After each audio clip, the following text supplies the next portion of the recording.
people, Nina here. So I have read 7 books so far in July, and when I'm filming this, it's July 29th, I believe, so I've got like 3-ish days left to still read. But as of right now, I don't think I'll finish, well, never say never, I guess, but I'm pretty sure I won't finish another book in the next 3 days, just because I read a little bit slower. But I figured that I would go through today and talk about everything that I have read in July so far, and kind of give you an overview and an update of all the books I read, because there've been like quite a few, and it's a wide range of like graphic novel and then like brand new books that I've read, and then like books that I reread, and a whole wide range. So without further ado, let's get into all the books I read in July. Okay. So the first book I read in July was A Map for Palestine, and this book is so cute. It made me cry. It's a children's book. We got it originally for our little library because in our little library we like to put books out that can like educate and teach people and children, and so we got this to put in our little library, but I wanted to read it first because I thought it sounded really cute and it made me cry. So this book is about a girl named Palestine, and in her class, I'll show you some of the pictures, they have to point to where they are from, like they're on a map, and Palestine says she can't find Palestine on the map, and her teacher says maybe that's because Palestine doesn't exist. What does she say? And she said, "I think there's no such place," says Miss Baker. And so the whole book is about her talking to like her grandparents and her parents about Palestine, and it's just a really great book to teach children and adults about Palestine and the displacement and the history of it, but like in a friendly child way, because it's a children's picture book, and it just talks about like different places. And one of my, so like it's cute, and the grandma talks about like why they had to relocate and why they couldn't live in Palestine. And at one point Palestine asks if she's never seen Palestine, how does she know it exists? And her mom says, so she says, Palestine asks, how can I be sure it's there when I've never seen it? Her mom says, there are things in this world you haven't seen with your own eyes, Mama said. Your heart in your chest, the air in your lungs, from the olive groves to the sea, our homeland is as real as God. Palestine lives in you and me. It's just such a great book, and such a great book about the history on Palestine and the illegal settlements and the displacement of Palestinians. So this is the first book I read in July. I absolutely loved it, and it'll be a great one to have in the little library for people to read about Palestine. So yeah, that was the first one I read.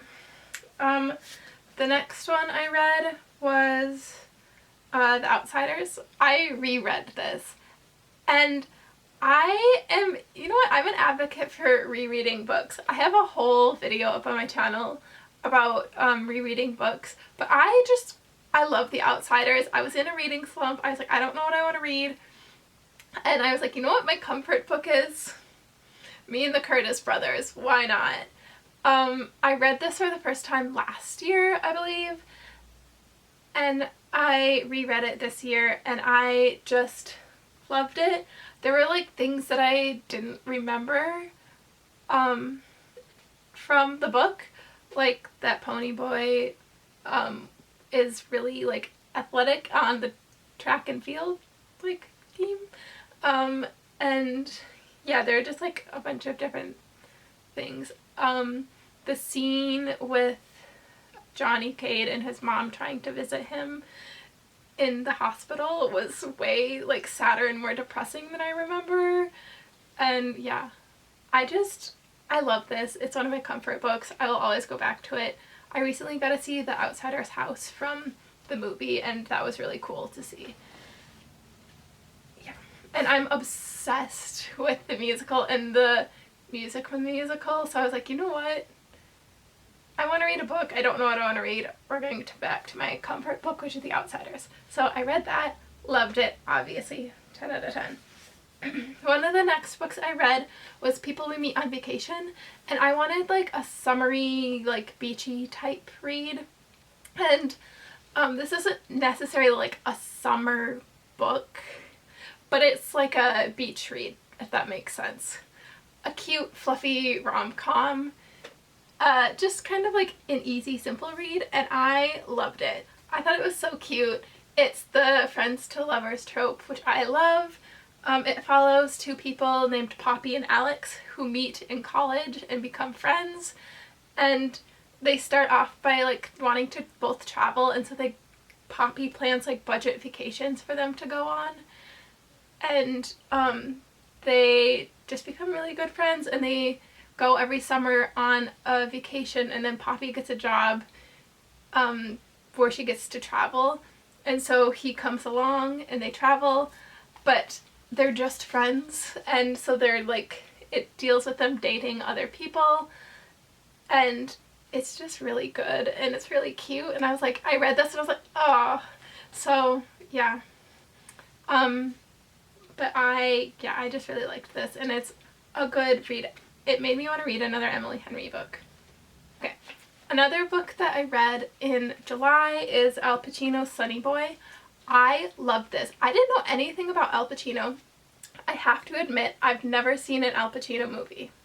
I've not seen anything that Al Pacino is in, which is an odd pick for me to want to read about Al Pacino. Book is fun. To want to read about Al Pacino, but I love learning about people, and I love just, I don't know, like history. I just think it's all really interesting. And so I was like, sure, why not?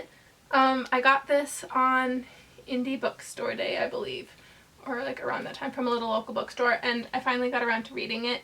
I loved this. This follows Al Pacino's basically whole life to him now, currently, and he talks about growing up in the South Bronx and how he worked his way to become an actor, and he had a really hard life and worked a bunch of odd jobs to kind of get by and to help support his mom, and his dad is kind of out of the picture for most of it and tries to come back in, and it's just like a tricky relationship there. And then he deals with everything from when he's more famous, having to deal with like his investor or whatever that deals with all his money and a Ponzi scheme. He was almost cut from The Godfather, which I haven't seen The Godfather, which I feel like I need to watch it. But he was almost cut from it because they weren't sure that he was doing the role like justice, essentially.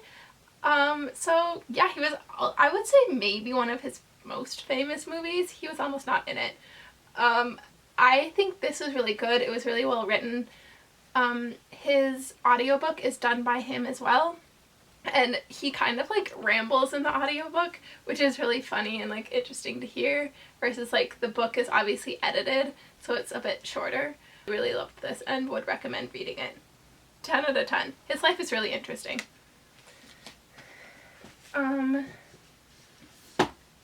The next one I read was This One Summer by Jillian Tamaki and Mariko Tamaki.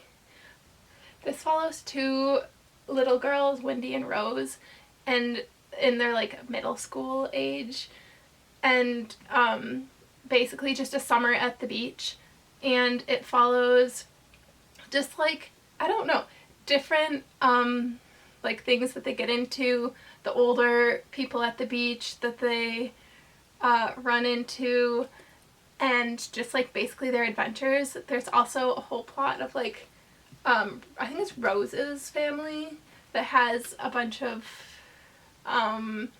events unfold and a bunch of like fighting and just like family dynamic issues that unfold as the story goes along, and you learn more about it. And it causes a lot of tension in the family, and it's just a really cute story. I would say like a middle grade book. I really liked this. I thought it was really cute, fast read. The graphics in this are really cool. This is a banned book, which I think is absolutely ridiculous. Multiple schools have banned it or challenged it, and it's so frustrating. So I obviously do not agree with that and think that this is a great book for like middle grade and middle school, and I really liked it. Also a good summer book because it literally follows their adventures at their summer house on this, I think it's called Oahu, something like that. Oahu Beach. And it's just basically follows the adventures of these two girls. It's really good. I really liked it. And like I said, I think the best part about this is like, I would say the storyline maybe isn't as strong, but the drawings and the graphics in this are really cool and really well done, which makes it really cool. So would recommend. I really like this. The fact that this is a banned book is insane. There were like multiple like even high schools and like middle schools that like pulled it off the shelves, and I was like, books should not be banned. Books are meant to educate and to help people learn and to enjoy, and everyone should be allowed to just read what they want. And then the next book I read, oh, well, I'll go with this one.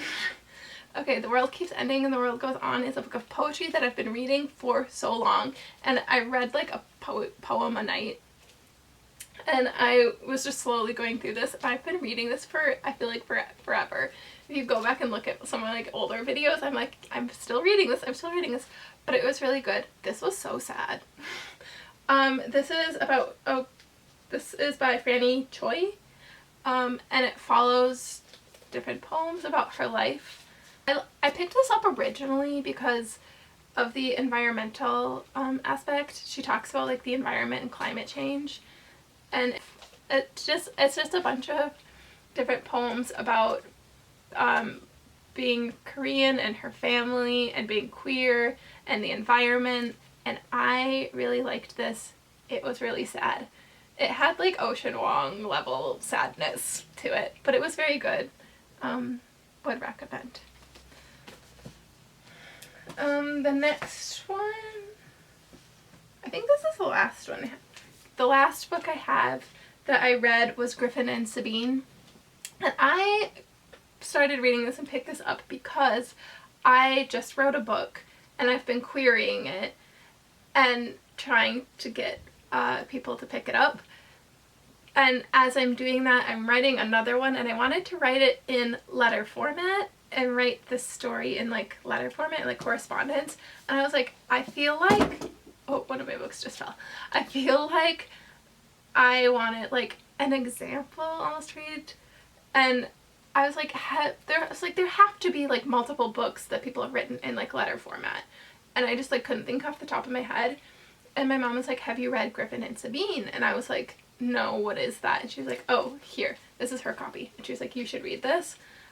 This is really cool. It follows a man named Griffin, and he gets a random postcard in the mail one day from a woman named Sabine, and Sabine basically explains to him that she has some like magical power where she can like see him drawing, and she's like, don't be freaked out, but I can see you drawing. And he writes to her from her little island, but what makes it so cool is that it's written in postcard format. So it's their like correspondence back and forth, and then they kind of like explain what are on the postcards and like how they've drawn them and the connection. The ending of this, I was like, hello? I did not see it coming. So I was just going along my way reading this, and I was like, I got to the end and I was like, there has to be a second book. Like, I haven't looked, but I was like, there's no way that it just stops there. But it's really cool, and there's like, he like asks her at one point if she can write like a longer correspondence, a longer letter to like explain more. And so she does, and then it's like a whole long letter in her handwriting, and then there's one in his handwriting. It's so cool the way that this is done, and I was like, okay, I love this. This one is typed. It's just so like different, and then again more postcards and like longer letters. I loved this. I thought this was really cool. I thought this was like a good like different type of read. I've not read anything like this before, and it made me want to read like more books in letter format. So yeah, I really loved this. This is really cool. If your like local library has it or a local bookstore, you should check it out, because I just thought it was a really fun read and very different. It doesn't take long to like read to finish, but I just really liked it. So these are all the books that I've read in July so far. I really liked all of them. They're all falling. I really liked all of them. I thought they were all really good.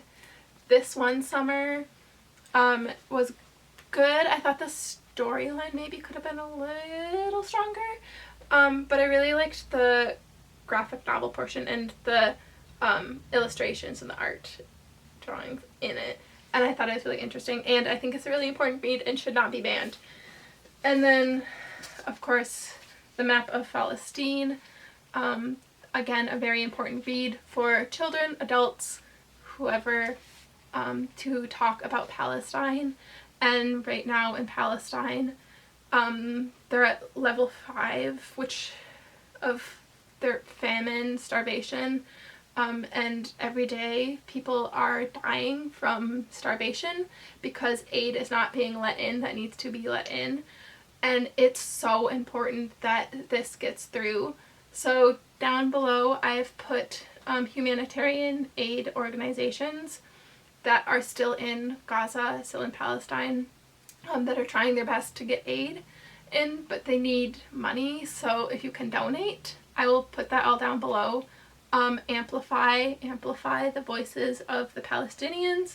I will put again more information down below, because this is a genocide and it's atrocious, and they're trying to justify it by saying that they're putting aid drops and dropping aid, which is inhumane and barbaric, that they have to basically fight for this food.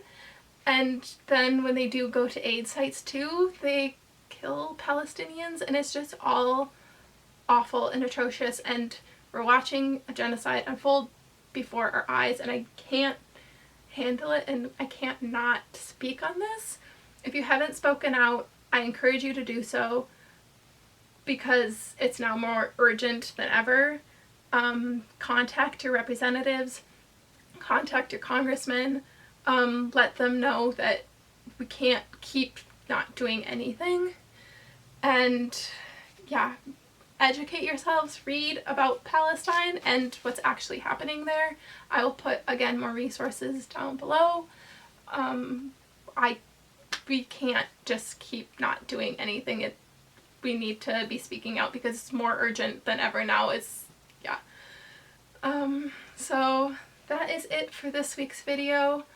I love you all. I will see you next Friday with a brand new video. As always, free Palestine. I will see you next week. Bye!